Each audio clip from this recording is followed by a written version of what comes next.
Hello everyone, welcome back to my channel. दोस्तों, प्रस्तुत है आज की ब्रेकिंग न्यूज़। सेवानिवृत्ति के बाद भविष्य निधि पीएफ, ग्रेच्युटी व पेंशन से किसी तरह की वसूली नहीं की जा सकती। सीएटी का बड़ा फैसला। 700 शिक्षकों को नहीं मिला प्रोन्नत वेतनमान, 31 को प्रदर्शन करेंगे। मदरसों में दखल क्यों दिया जा रहा, मायावती। मातृत्व अवकाश का आदेश जल्द जारी करने की मांग। बेसिक शिक्षा की सूरत संवारेंगे 1 दर्जन संस्थान। शिक्षा में सुधार की कोशिशों पर विवाद का ग्रहण। परिषदीय अंग्रेजी माध्यम स्कूलों को नहीं मिले शिक्षक, वहीं 4 साल से प्रधानाध्यापकों की नियुक्ति भी नहीं। शिक्षक की सेवा शून्य घोषित करने के आदेश पर रोक। आइए देखते हैं दोस्तों खबरें विस्तार से। जी हाँ दोस्तों, आप देख पा रहे हैं खबरें विस्तार से किंग्समैन ई-हब यूट्यूब चैनल पर। सेवानिवृत्ति के बाद भविष्य निधि पीएफ, ग्रेच्युटी व पेंशन से किसी तरह की वसूली नहीं की जा सकती। कैट का बड़ा फैसला। नई दिल्ली केंद्रीय प्रशासनिक न्यायाधिकरण कैट ने कहा कि सेवानिवृत्ति के बाद भविष्य निधि पीएफ, ग्रेच्युटी व पेंशन से किसी तरह की वसूली नहीं की जा सकती। न्यायाधिकरण ने दिल्ली सरकार द्वारा संचालित अस्पताल के पूर्व कर्मचारी से किसी कारणवश वेतन मद में अधिक भुगतान की गई रकम सेवानिवृत्ति के लाभ से वसूलने को गलत ठहराया। न्यायाधिकरण के सदस्य आशीष कालिया की पीठ ने सरकार की पूर्व फार्मासिस्ट की याचिका का निपटारा करते हुए यह फैसला दिया है। उन्होंने कहा, यदि 5 वर्ष पहले कर्मचारी को किसी कारणवश अधिक भुगतान किया गया तो उसकी वसूली भविष्य निधि, ग्रेच्युटी और पेंशन से नहीं कर सकते। न्यायाधिकरण ने दिल्ली सरकार को 60 दिन के भीतर याचिकाकर्ता रणधीर सिंह ग्रेवाल को 2.71 लाख रुपए का भुगतान करने का आदेश दिया। इस पर जीपीएफ के हिसाब से ब्याज भी देना होगा। पीठ ने दिल्ली सरकार द्वारा अगस्त 2018 में सेवानिवृत्ति के लाभ से 2.52 लाख रुपए रोकने, 19,418 रुपये वेतन से काटने को अनुचित गैर कानूनी ठहराया। लखनऊ प्राइमरी व जूनियर स्कूलों के 700 से अधिक शिक्षकों को 18 साल से प्रोन्नत वेतनमान का लाभ नहीं मिला है। करीब 200 शिक्षक जिस पद पर भर्ती हुए उसी पद से सेवानिवृत्ति भी हो गए। विभाग के उच्च अधिकारियों के ढुलमुल रवैये से शिक्षकों में आक्रोश है। अब उत्तर प्रदेश प्राथमिक शिक्षक संघ शिक्षकों की समस्याओं पर आंदोलन करेगा। प्राथमिक शिक्षक संघ के मंत्री वीरेंद्र सिंह का कहना है कि लखनऊ के प्राइमरी और जूनियर स्कूलों में करीब 4800 शिक्षक तैनात हैं। नियुक्ति से 10 साल की सेवा पूरी करने पर चयन वेतनमान और इसके बाद 12 साल की सेवा पूरी करने पर प्रोन्नत वेतनमान दिए जाने की व्यवस्था है। लेकिन वर्ष 2004 के बाद से लखनऊ के करीब 700 शिक्षकों को प्रोन्नत वेतनमान का लाभ नहीं मिला है। प्राथमिक शिक्षक संघ के अध्यक्ष सुधांशु मोहन कहना है कि शिक्षकों के प्रोन्नत वेतनमान समेत कई मांगों को लेकर संगठन एडी बेसिक, बीएसए और वित्त एवं लेखाधिकारी को कई बार ज्ञापन देने के साथ ही वार्ता कर चुका है, लेकिन कोई सुनवाई नहीं हुई है। इससे आक्रोशित शिक्षक संघ 31 अक्टूबर को शिक्षा भवन में धरना प्रदर्शन देगा। बसपा सुप्रीमो मायावती ने मदरसा सर्वे पर राज्य सरकार को अड़े हाथों लिया। उन्होंने मदरसा सर्वे पर सरकारी नीयत पर सवाल उठाते हुए कहा कि जो सरकार पर बोझ नहीं, उनमें दखल क्यों दे रही है।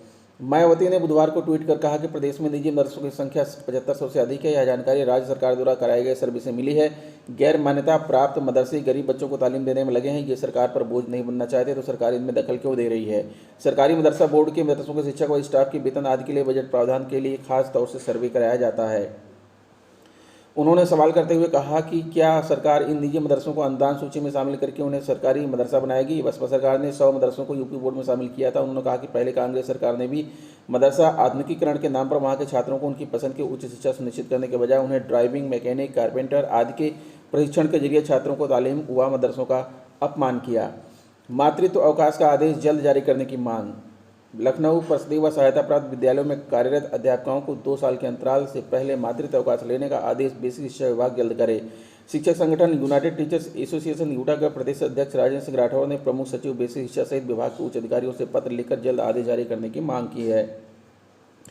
यूटा मीडिया प्रभारी सत्येंद्रपाल सिंह ने कहा कि अध्यापकों को 2 वर्ष के भीतर मातृत्व अवकाश मिलना चाहिए। इसमें अधिकारी हिलावल न करें। यूटा ने इलाहाबाद हाईकोर्ट के आदेश का स्वागत करते हुए कहा कि इस आदेश से परिषदीय स्कूलों की शिक्षिकाओं को राहत मिली है। रेणुका को वीआरएस मिला, गोठलवाल का फंसा पेंच। यूपी काडर में 526 आईएएस, उत्तर प्रदेश काडर में अब 526 आईएएस हैं। इसमें अभी 19 आईएएस और बढ़ेंगे। पीसीएस से आईएएस के पद पर पदोन्नत होने वालों का आदेश जल्द जारी होने वाला है। केंद्र सरकार ने इसे मंजूरी दे दी है। वहीं अगले साल यानी कि वर्ष 2023 में करीब 1 दर्जन आईएएस अफसर सेवानिवृत्त हो जाएंगे। इसमें कई बड़े आईएएस अफसर हैं। दिसंबर में पदोन्नति, साल के अंत में यानी कि दिसंबर में आईएएस अफसरों को पदोन्नति देने के लिए डीपीसी होगी। इसमें प्रमुख सचिव से अपर मुख्य सचिव, सचिव से प्रमुख सचिव और विशेष सचिव से सचिव के पद पर पदोन्नतियाँ दी जाएंगी। इसमें सबसे अधिक विशेष सचिव से सचिव स्तर पर अफसरों को पदोन्नति दी जाएगी। लखनऊ विशेष संवाददाता। राज्य सरकार ने वर्ष 1987 बैच की आईएएस अधिकारी रेणुका कुमार को स्वैच्छिक सेवानिवृत्ति वीआरएस दे दी। मुख्यमंत्री योगी आदित्यनाथ की मंजूरी के बाद नियुक्ति विभाग ने इस संबंध में आदेश जारी कर दिया। वहीं वर्ष 2003 बैच के आईएएस अधिकारी विकास गोठलवाल का वीआरएस फंसता हुआ नजर आ रहा है।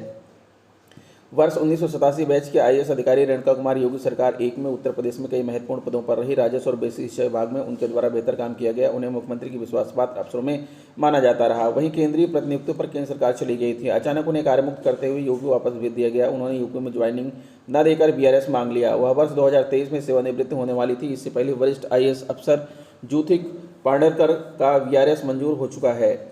वर्ष 2003 बैच के आईएएस अफसर विकास गोठलवाल भी वीआरएस मांग चुके हैं। वह 13 सितंबर 2021 से 1 सितंबर 2022 तक शैक्षिक अवकाश पर गए थे।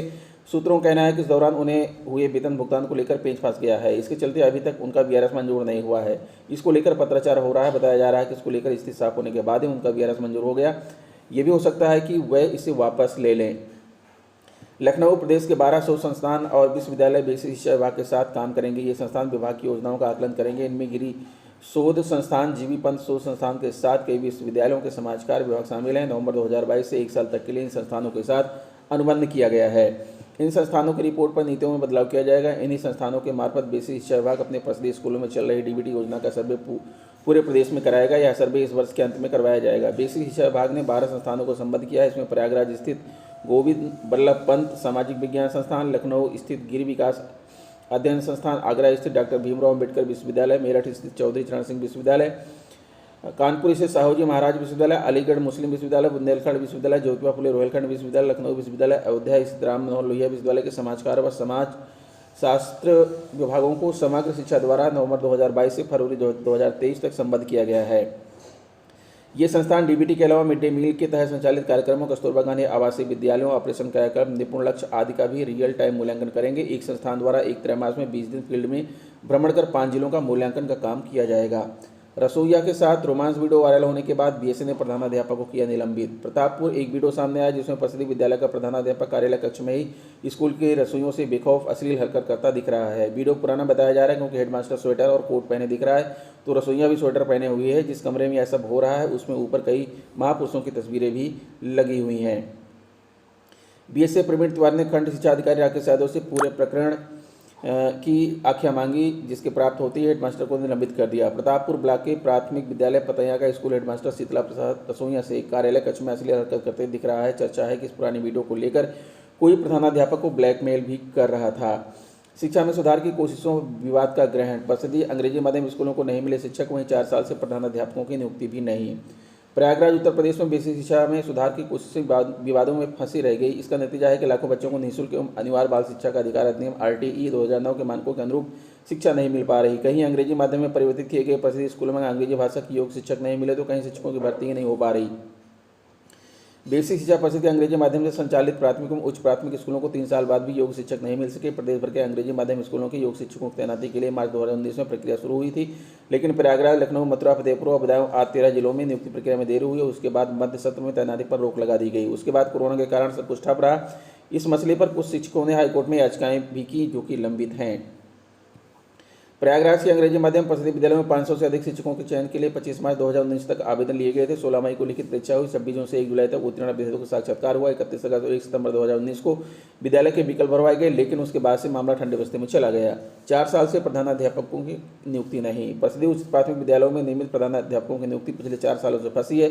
शिक्षा मंत्रालय की ओर से आयोजित होने वाली प्रोजेक्ट अप्रूवल बोर्ड पीएबी की बैठक में हर साल प्रदेश सरकार प्रधानाध्यापकों की तैनाती का प्रस्ताव रखती है, लेकिन उस पर अमल नहीं हो पा रहा है।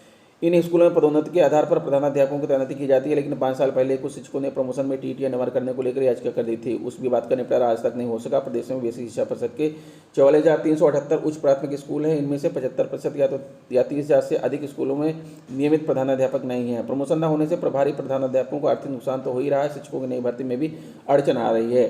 कस्तूरबा विद्यालयों में संगत असंगत विषय का विवाद। प्रदेश के 746 कस्तूरबा गांधी आवासीय बालिका विद्यालयों में भी शिक्षकों की नियुक्ति फंसी है। संगत असंगत विषय को आधार बनाते हुए बेसिक शिक्षा विभाग के अफसरों ने 14 जुलाई 2020 को सैकड़ों संविदा शिक्षकों को बाहर करने का आदेश जारी किया था। अफसरों का तर्क था कि कस्तूरबा विद्यालयों में एक विषय की 1 से अधिक शिक्षिकाएं होने के साथ ही जो विषय नहीं है उनके टीचर नियुक्त कर लिए गए थे। इस आदेश के खिलाफ प्रभावित शिक्षकों ने हाईकोर्ट में याचिकाएं कर दी। सुनवाई के बाद कोर्ट ने 21 दिसंबर 2021 को 14 जुलाई 2020 के आदेश को निरस्त कर दिया। इसके खिलाफ अफसरों ने स्पेशल अपील की जो 18 अप्रैल को खारिज हो गई। अब इसके खिलाफ बेसिक शिक्षा विभाग ने सुप्रीम कोर्ट में याचिका की। इसके चलते अकेले प्रयागराज में 56 शिक्षकों की नियुक्ति 1.25 साल से नहीं हो पा रही है।